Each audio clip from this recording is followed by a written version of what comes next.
La ciencia es el futuro. Sin ciencia no hay futuro.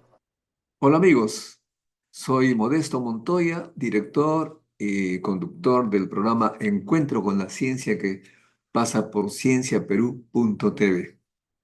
Este programa se llama Encuentro con la Ciencia y hoy día vamos a tratar el tema sobre qué cosa es investigación científica. A lo largo de mi no tan corta vida, he recibido visitas de diverso tipo relacionados con la investigación científica. Algunos vienen y abruptamente me dicen, doctor Montoya, he venido, gracias porque me reciba, pero yo he encontrado la teoría que explica todo. Bueno, apenas yo recibo esa afirmación, obviamente lo tomo con tranquilidad, pero sé que estoy probablemente ante una persona que no tiene la menor idea de lo que es investigación científica. En otros casos también vienen personas que dicen haber inventado nuevos elementos y creen que inventar nuevos elementos es hacer sumas y restas en un papel y decir, este elemento tiene tantos protones, tantos neutrones, electrones, etcétera. Yo les podía contar durante horas todas las visitas extrañas que he recibido, pero lo que quisiera más bien en esta oportunidad decirles qué cosa se entiende por investigación científica. Y para ello voy a recurrir a lo que han señalado los grandes científicos de la historia mundial. Entonces, ¿qué es la investigación científica? Los científicos más notables de la historia han definido la investigación científica de diversa manera, pero todos coinciden, como ustedes van a ver, en algo fundamental, que la ciencia es una cosa que tiene que producir conocimiento verificable por todos los que crean y quieran eh, comprobarlo. Si es que hay algo que no se puede comprobar, simplemente no es ciencia. Como he señalado al principio, hay personas que vienen y quieren mostrar mentalmente, con sus palabras, grandes teorías que han descubierto. Ni un número, ni una medición, ni un detector, nada. Simplemente hablan, hablan y hablan sobre cómo es el mundo. A eso le llamó el premio Nobel Richard Feynman los filósofos de la ciencia. Decía, los filósofos de la ciencia son tan útiles para los científicos como los ornitólogos para los pájaros. Además decía que los científicos son exploradores, mientras que los filósofos son turistas. ¿Qué quiere decir con esto? Los turistas, como ustedes saben, van por el mundo viendo cosas, saltando de un sitio a otro, eh, gozando la vista, la música, las experiencias, sin mucho problema, quieren gozar, quieren pasar el tiempo agradablemente, mientras que los científicos que pueden iniciar su camino como turistas, de repente se fijan en un detalle en su camino, de una montaña, de un río, de una hoja, y se concentran allí a hacer una serie de observaciones y tratar de comprender los detalles y cómo funciona la planta o cualquier otro fenómeno que hayan observado en su camino. Esos son los científicos. Por ello es que cabe mencionar, nosotros en el Perú, en la gran mayoría, somos turistas.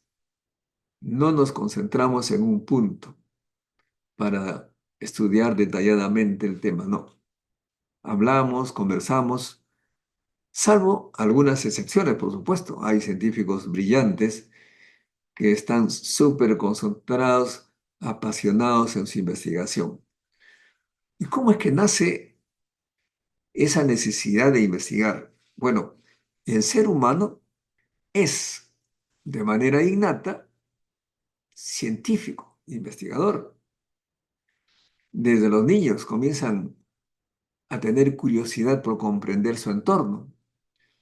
Y la ciencia precisamente se dedica a eso, a comprender el entorno. De modo que los científicos buscan a observar, a plantear teorías, pero sobre todo a comprobar esas teorías con algún que otro experimento al alcance de cualquier otro científico. Precisamente hay también otro tema, que los científicos tienen que ser muy detallados en su explicación de cómo funcionan las cosas, pero no exagerar. Nada se puede definir de una manera precisa. Al intentar hacerlo, usted consigue parálisis propio de los filósofos. Uno le dice al otro, tú no sabes de lo que estás hablando. El segundo le responde, ¿qué entiendes por hablando? ¿Qué entiendes por tú? ¿Y qué significa para ti saber? Y se entrenan allí en el léxico, en las palabras, y no hay nunca cómo acabar ese tipo de discusiones. Las cosas son simples, no son tan complicadas. Einstein dijo una frase que es conocida por los científicos más modestos. Lo importante es nunca parar de preguntarse, de cuestionarse. Y cuando uno se plantea una pregunta, pues hay que tratar de responderla. Eso es investigación. Investigar, encontrar, buscar la respuesta a las inquietudes, a las curiosidades. Y los niños son curiosos, los seres humanos de manera innata somos curiosos. Lo que pasa es que por la cultura, por la forma como nos han criado, nos han educado, por los medios de comunicación, todo el entorno que nos aplasta, finalmente terminamos sin cuestionarnos, aceptamos todo lo que nos cuentan y depende a quién uno se apega, termina fanático de la creencia de algún manipulador y nos manipulan de tal forma que sin cuestionarnos nos peleamos entre sí con las ideas de otros.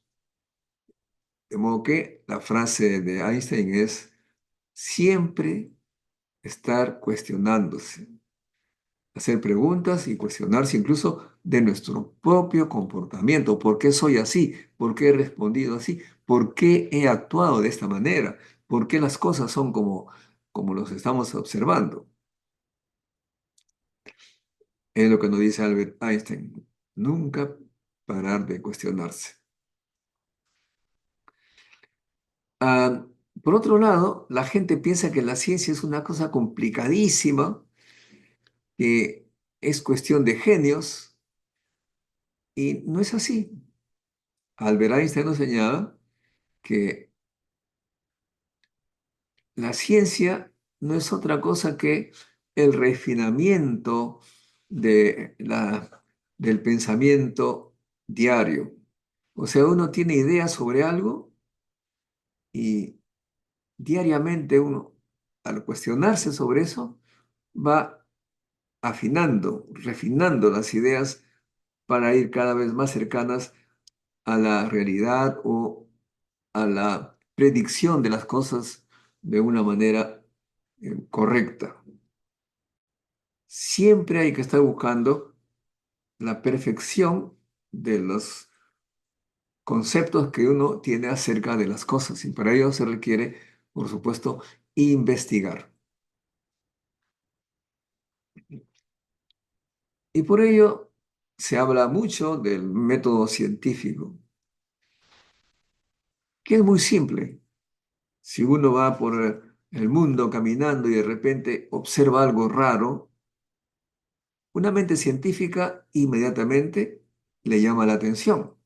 El que no tiene esa mentalidad no le interesa, pasa siempre de largo, nunca se preocupa de las cosas que observa, simplemente las observa y las deja pasar.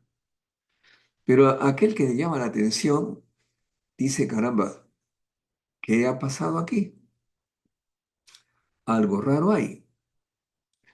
Para ello yo siempre cuento la misma anécdota de mi niñez. Mi abuelo, mi abuelo José, que fue mi maestro en ciencias entre 8 y 11 años, me dijo al inicio de mi formación que cualquier cosa que observe y me llama la atención, o cualquier problema que yo encuentre, el 95% de la solución o la explicación está en torno a uno. Es decir, si usted tiene un problema en su sala, busque algo en la sala que le puede ayudar a resolver su problema. Y precisamente eso es lo que me pasó a la edad de aproximadamente 10 años. Entré a la sala donde vivía con el abuelo. Esta sala era muy especial. La casa del abuelo estaba construida en un territorio, un terreno con 45 grados de inclinación prácticamente. Estaba empotrada contra la cordillera, contra el cerro. El fondo era el cerro. Los costados también. No tenía ventanas.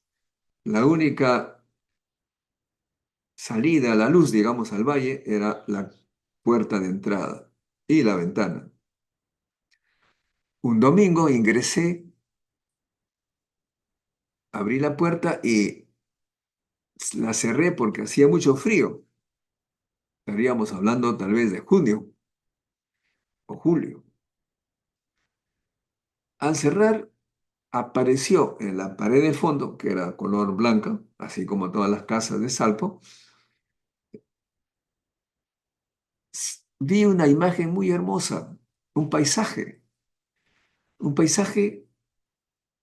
que para mí era una sorpresa. Es lo que ahora podríamos decir el cine. Me llamó, primero que me sorprendió y me asustó, al punto que quise retirarme corriendo, con miedo.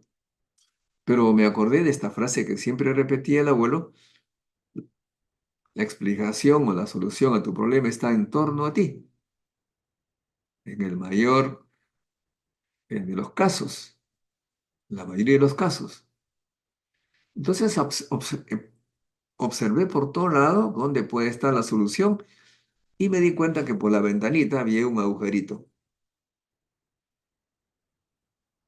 Y por ese agujero entraba una luz que se abría.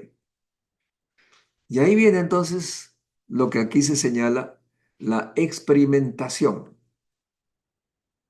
para tratar de explicar qué pasó. Y al ver que por el agujero entraba la luz, tomé la escoba que siempre estaba al lado de la puerta para barrer la sala y con la escoba tapé el agujero. Y cuando hice eso, desapareció la imagen. Entendí entonces que de una u otra manera la luz entraba con la imagen por este agujero y se proyectaba en la pared. Y por supuesto me di cuenta rápidamente que luego de ello que la imagen era del paisaje que estaba al exterior, solo que el cielo estaba abajo, en el, en el suelo, digamos, y la tierra, el suelo estaba en la parte de arriba y los árboles estaban invertidos. Me llamó mucho la atención y comprendí que entraba por allí una imagen que se invertía. La imagen de afuera entraba por allí, pero se invertía. No comprendía por qué, cuál era el- la idea, pero eso observé. Al día siguiente, esto fue un domingo, cuando le expliqué frente a los alumnos que estaban formados en columna, al director de la escuela, en la plaza de Armas de Salpo, él me puso, puso su mano sobre mi cabeza y me dijo, ¿no te habrán dado chicha? Y los alumnos se rieron, mis compañeritos se rieron. Menos mal que mi abuelo ya me había advertido que la gente no está preparada para ello y no van a comprender este tipo de cosas.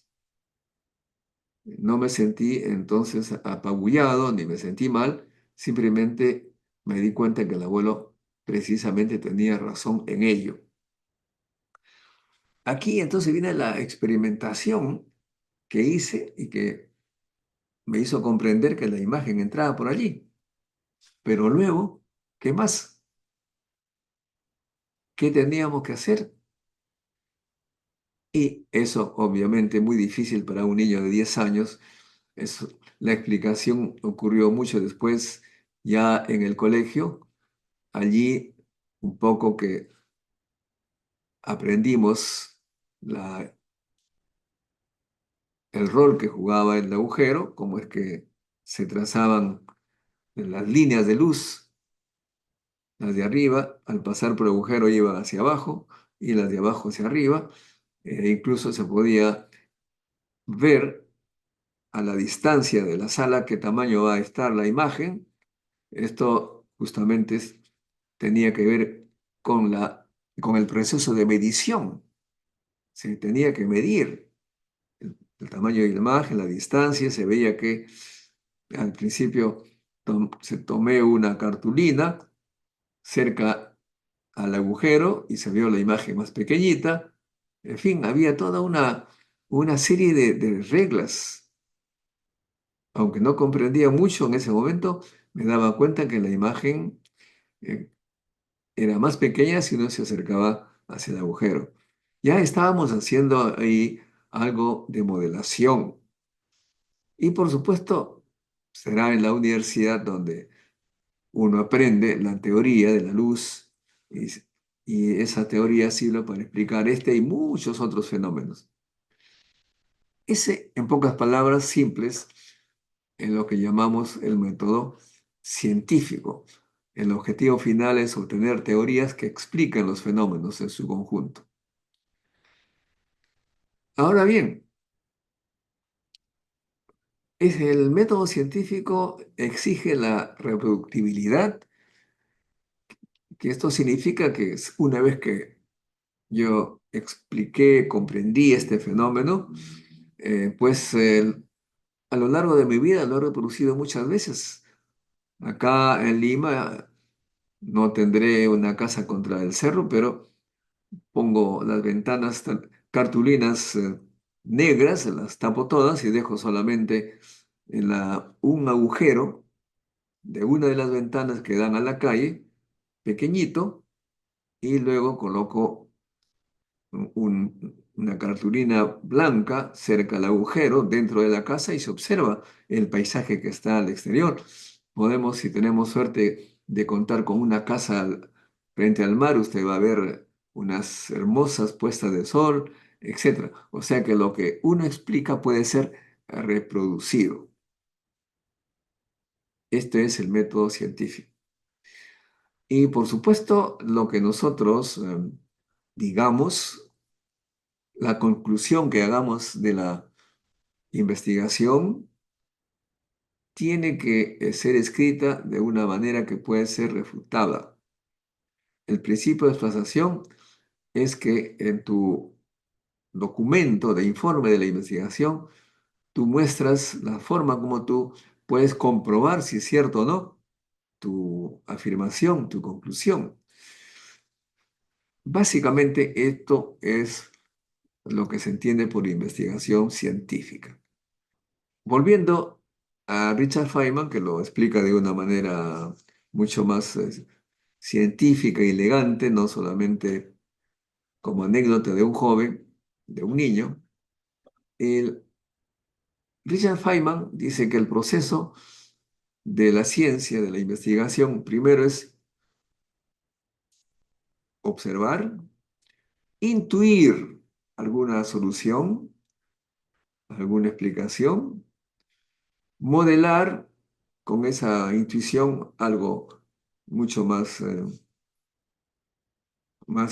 estructurado y luego experimentar con ese modelo para saber s- si se cumple o no tu modelo, si se comprueba con el experimento.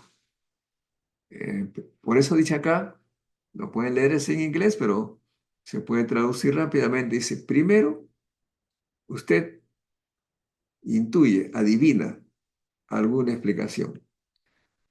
Luego se calcule las consecuencias de esa explicación, de esa pequeña formulita que de repente usted eh, ha establecido para calcular el resultado del experimento y después compara lo que calcula con lo que sucede en la naturaleza o con un experimento que usted pueda realizar, o sea, pone a prueba su modelo. Si es que el experimento no reproduce lo que usted ha calculado, simplemente su teoría, su modelo es falso. Falso, completamente falso. Está fuera de la ciencia. Dice Richard Feynman, no interesa si usted es presidente de la República, premio Nobel, si su modelito no es comprobado por el experimento, está fuera, está equivocado, es falso. Esa es básicamente la ciencia. Pero lo que yo quisiera es decirles algunas ideas sobre cómo influye la cultura en la mentalidad científica. En la época de Galileo, también había astrónomos en el mundo, como él. Había un astrónomo británico, inglés, Harriet, y que en esa época ya, como se contaba con telescopios, se empezó a ver los detalles de la luna, que antes se pensaba la luna era una cosa, como era divina, era totalmente perfecta, llana, ¿no? Pero con los telescopios, los astrónomos empezaron a ver estas irregularidades que están ustedes observando. Eh, el astrónomo inglés Harriet simplemente dibujó y no hizo ningún comentario, no puso leyenda a sus figuras. En cambio, Galileo dibujó y puso allí la luna, se parece a la Tierra, tiene montañas, tiene irregularidades, incluso hay una montaña mayor que el Monte Blanco. Aquí se equivocó, pero más o menos él entendía que habían cosas similares a la Tierra. ¿Y por qué el italiano Galileo se dio cuenta y concluyó ello, mientras que Harriet no? Porque en esa época, en 1600, los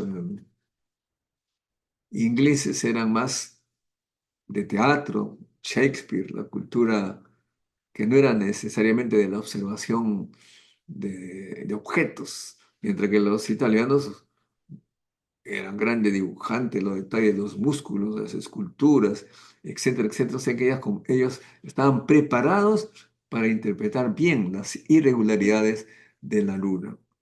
Hay culturas que prácticamente se han cerrado en la comprensión de las cosas y se mantienen, persisten con las ideas adquiridas en el pasado. Y una de esas culturas es la que desafortunadamente domina el Perú. La naturaleza, estimados amigos, tiene unas expresiones extraordinarias que uno no se puede imaginar. estrellas que son millones de veces más grandes que el Sol, los agujeros negros que absorben todo lo que está, absorben planetas, galaxias y se convierten en un volumen muy pequeñito. En fin, hay tantas cosas extraordinarias en la naturaleza que Richard Feynman precisamente dice eso, ¿no? La imaginación de la naturaleza es de lejos más que lo que puede imaginar el hombre. Y eso es lo extraordinario, ¿no? Cada vez que un telescopio moderno observa algo nuevo en el universo, nos llenamos de interés en comprender más. Para terminar, debemos señalar que la ciencia tiene, pues, en cada momento un conjunto de teoremas, teorías, modelos para explicar la realidad.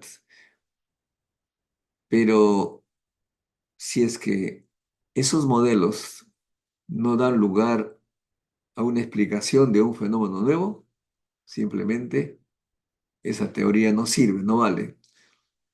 Albert Einstein decía, no existe una cantidad suficiente de experimentos que muestren que estoy en lo correcto, pero sí, pero un simple experimento puede mostrar que me equivoco. Bueno, muchas gracias amigos por la atención, espero que les haya interesado el tema. Hagan su comentario en el programa para ir mejorando en estas presentaciones y promover la investigación científica en el Perú. Y no se olviden, amigos, no se olviden, pasen la voz a sus colegas, a sus amigos, invítenlos a entrar al canal para hacer más por la ciencia, porque sin ciencia no hay futuro. Hasta el siguiente encuentro con la ciencia, amigos. Chao. La ciencia es el futuro. Sin ciencia no hay futuro.